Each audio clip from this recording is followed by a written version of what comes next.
Mapalad ang mga dukha na tanging Diyos na lumikha ang pag-asa at hadika. Aleluya, aleluya. Sumainyo ang Panginoon. At sumaiyo rin. Ang mabuting balita ng Panginoon ayon kay San Lucas. Papuri sa iyo, Panginoon. Nung panong yun, sinabi kay Jesus ng isa sa mga tao, Guro, iutos nga po ninyo sa kapatid ko na ibigay sa akin ang bahagi ko sa aming mana. Sumagot siya, Ginoo, sinong naglagay sa akin bilang hukom o tagapaghati ng mana ninyo? At sinabi niya sa kanilang lahat, mag-ingat kayo sa lahat ng uri ng kasakiman. Sapagkat ang buhay ng tao ay wala sa laki ng kayamanan. At pagkatapos, isinaysay ni Jesus ang talinghagang ito. Ang bukirin ng isang mayaman ay umani ng sagana. Kaya't nasabi niya sa sarili, ano ang gagawin ko? Wala na akong paglagyan ng aking ani. Gigibayin ko ang aking mga kamalig at magtatayo ako ng lalong mas malaki. Doon ko ilalagay ang aking ani at ari-arian. At sasabihin ko sa aking sarili, ayan, marami naman akong ari-arian. Hindi na ako kukulangin habang buhay. Kaya't mamamahinga na lang ako, kakain, iinom, at magsasaya.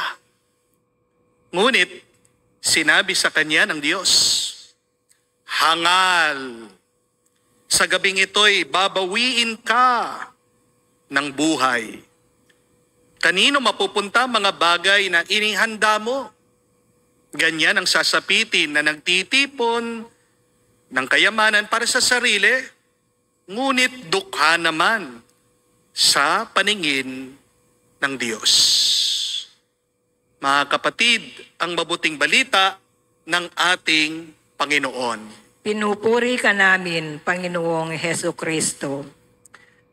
Magandang araw po muli sa inyong lahat and a blessed Sunday po sa inyong lahat. Tanong ko lang po, sino po sa inyo dito ang gusto ng pera? Taas ang kamay. Nahihiya pa. Alam niyo po kahit na mga mayayaman na kayo, yung iba sa inyo, alam ko gusto niyo pa rin ng pera. Amen? Bawal pong plastic dito. Bawal pong sinungaling. Di po ba? Masamang magsinungaling. Amen? Sino pong gusto ng pera? Taas ang paa. Ay, tinaas nga ang paa. Of course. Lahat po tayo gusto natin ng pera. Amen? Dahil gusto niyo po ng pera, magbibigay po ako ng pera. Gusto niyo po ba? Of course! Sino ba ang ayaw sa pera? Ayan na libre na. Kaya lang, maglalaro muna tayo. Bring me. First come, first serve. Mapapasa kanya po itong 500 pesos kung dadalhin niya, ibibigay niya sa akin ang 1,000 pesos. Sino po? Sino po? Unahan. Ayan mabilis pa yung bata. Palapakan po natin siya. Okay, 500 pesos sa'yo. Sa akin ay 1,000 pesos. Thank you. Umalis agad. Pero, nalugi, Tingnan niyo po. Pinagpalit yung 1,000 sa 500. Nakakatawa, hindi po ba? Bakit nawalan ng common sense? Bakit nalugi? Bakit naloko? Di po ba? Ganyan ang ginagawa sa atin ng pagnanais natin, ng pag-aasam natin, ng katakawan natin sa pera. Nawawalan tayo ng katinuan. Amen? Yan ang nagagawa kapag wala ka ng ibang iniisip. Gusto mo puro pera. Hindi ka na nagiging matino. Isa po sa hindi ko maintindihan talaga, yung mga nangungulekta ng sapatos. Opo, maganda po mga sapatos, sneakers. Pero bakit pagkamahal-mahal? At pagkatapos nilang bilhin, di naman sinusuot, nilalagay po sa mga plastic crystal box, pinagmamasdan, tinitignan. Para saan ba mga sapatos? Kung hindi para suotin. Hindi po ba? Pagkamahal-mahal ang sapatos, pagkatapos pinapanood mo lang, hindi mo sinusuot. Nagiging basura lang. At yung iba kapag sinuot, madumihan. Kapag natapakan mo, nagwawala sila, nagagalit. Matinong tao ba ang ganyan? Matino rin bang tao yung kaya niyang idemanda ang mga kapatid niya dahil lang sa pera, dahil lang sa mana, dahil lang sa lupa? Kadugo mo yan. Laman mo yan. Kahit na nangutang sa'yo yan, kung hindi nagbayad yan, diba, patatawarin mo, pagpapasensyan mo, huwag mo nang iisipin, hayaan mo, dahil yung kapatid mo, ikaw din yan. Isang katawan lang kayo. Hindi po ba? Pero bakit galit na galit ka sa iyong kapatid dahil lang sa pera pinag-aawayan niyo? Hindi po ba malungkot na kwento yan? Kaya mo bang matiis na ikaw napakaginhawa ng iyong buhay, nagdurusang iyong kapatid? Hindi matinong tao yung kaya niyang matiis na maghirap yung kanyang kapatid. Di po ba? Hindi rin matinong ugali yung kumukuha ka ng proyekto sa gobyerno at pagkatapos hindi mo inaayos ang trabaho mo. Naningil ka, wala kang ginawa, kung meron ka man ginawa, substandard, kakatulog ka pa ba? Habang ang sarap ng iyong kalagayan, ang daming mga taong lubog sa baha, merong ibang namatay, merong iba hindi makauwi sa kanilang mga tahanan. Kapag natitiis mo na kumuha ng pera na hindi mo pinagpaguran, kapag wala kang konsensya sa paghihirap ng ibang tao, hindi lang may problema ang iyong pag-iisip, kundi may problema ang iyong kaluluwa. Amen? My dear friends, remember this. Having more money will not make you automatically a good person. Having a lot of wealth will not make you better. Amen? Minsan ang pagnanais mo nga na magkaroon ng pera at kayamanan, yung iyong pag-uugali nagiging malala. Amen? When you desire only money, you will become miserable and you will make other people miserable.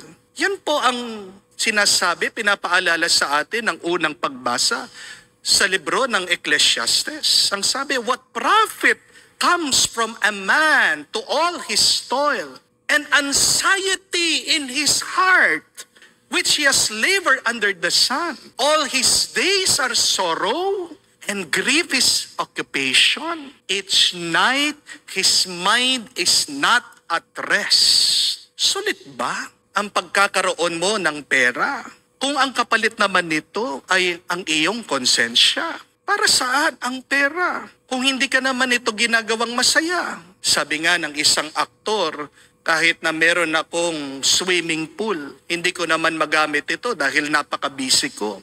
Buti pa doon sa mga umuupa ng swimming pool. Kahit na hindi sa kanila, sayang-saya sila.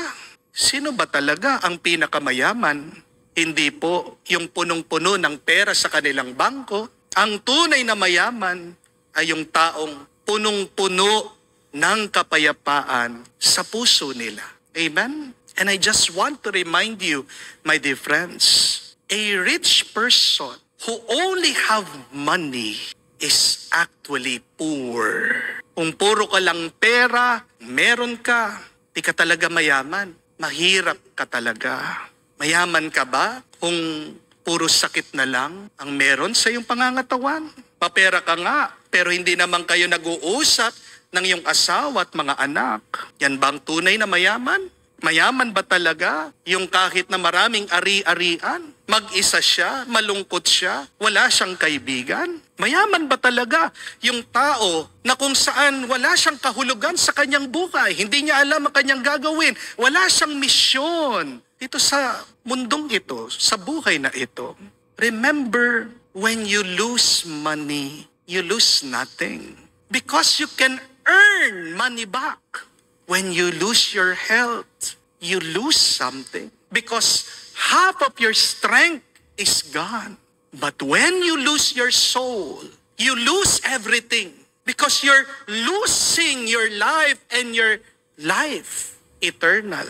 Kaya nga po sa ating ebanghelyo, pinapaalala naman sa atin ng ating Panginoong Hesukristo, huwag mong ipagpapalit ang iyong kaluluwa para lang sa pera.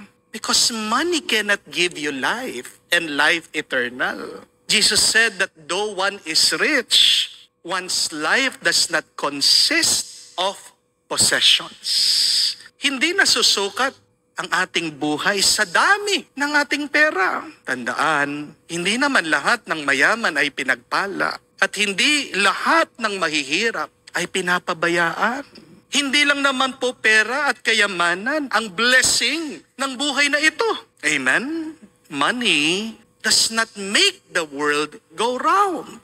God makes the world go round. Kahit na wala kang pera, kapatid, iikot pa rin naman ang mundo. Di po ba? The world will continue. Life goes on with or without money. Kaya bakit ka nag-aalala? Bakit hindi ka makatulog dyan sa mga utang mo?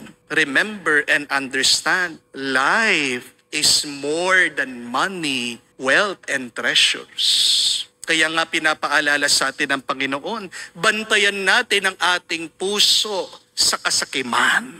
Because when you are greedy, you are already worshiping money. Hindi po masama na magkapera. Alam niyo yung masama kung puro ka na lang pera. At ito po ang paalaala, huwag mong sasambahin ang pera. Palatandaan na sinasamba mo na ang pera at kayamanan, eh kung palagi na lang ito ang nasa isip mo, kung naghihirapan kang bitawan ito, ipagkaloob ito, mga kapatid, ginawa mo ng Diyos-Diyosan ang pera mo. Gamitin niyo po ang pera niyo. Di lang para maging masaya, para mag-enjoy sa buhay. Gamitin niyo ang pera niyo para sambahin niyo, paglingkuran niyo ang Diyos. If your money does not worship God, you are already worshiping money.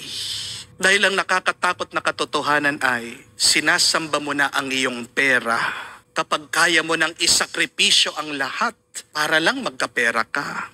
Kaya mong ipagpalit ang iyong kalusugan para lang sa pera. Kaya mong ipagpalit ang iyong asawa, ang iyong anak para lang sa kayamanan. Kaya mong ipagbili ang iyong dangal para lang magkaroon ka pa ng mas maraming kwarta. Kapag sinasamba mo ang pera, diyan lahat umiikot ang iyong pagpapasyat, pagdedesisyon. Di po ba? Pero ano ba ang pera? Ito'y papel lang. Ito'y gawa-gawa lang ng tao. Mag-ingat kayo dahil niloloko lang tayo ng pera. Money is deceiving you. At ano po ang kasinungalingan ng pera? Sinasabi ng pera sa iyo, pag meron ka nito, magiging masaya ka. Kapag meron ka nito, magiging maayos kayo sa pamilya. Kapag meron ka nito, mapapasayo lahat ng inaasam ng iyong puso. Totoo ba yun? Ang pera'y nagsisinungaling sa iyo. Money lies to you. Dahil minsan meron ka ng pera, wala pa rin pagmamahalan sa inyong pamilya. Meron ka ng pera, hindi ka pa rin gumagaling sa iyong sakit. Meron ka ng pera, hindi mo magawa-gawa ang iyong gusto. Meron ka ng pera, wala ka pa rin kapayapaan sa puso mo. Kasi kapatid, tanging ang Diyos lang ang magpapalakas sa iyo. Tanging ang Diyos lang mag-aayos sa kasal niyo. Tanging ang Diyos lang ang magpapabuti sa mga anak mo. At tanging ang Diyos lang ang magpapasaya sa iyo. Do not believe the lie of money.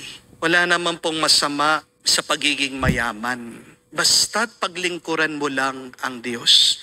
Basta't handa kang mag-alay sa Diyos kapag kailangan niya ang pera na pinagkaloob niya sa iyo. Galing yan sa Diyos. Hindi galing ang perang yan sa iyong katalinuhan, sa iyong lakas. Wala kang talino, wala kang lakas kung wala kang Diyos.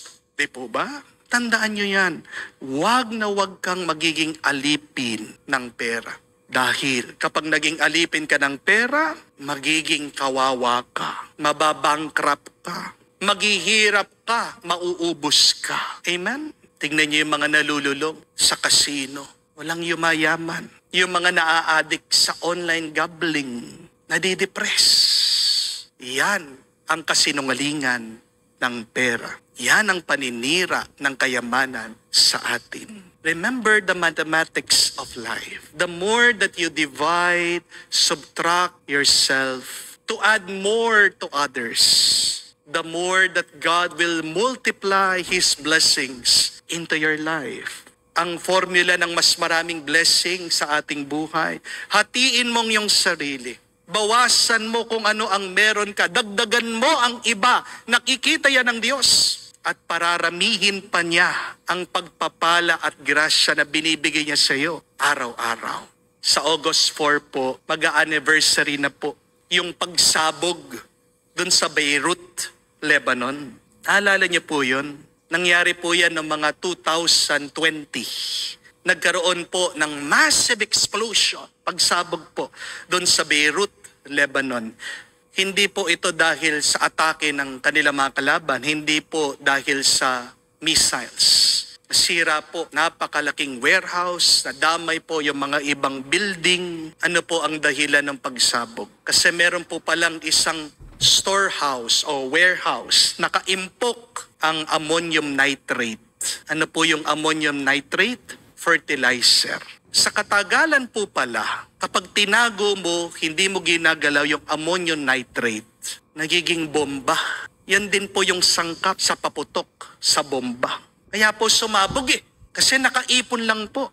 Pero napakagandang paalaala po nito galing sa Diyos.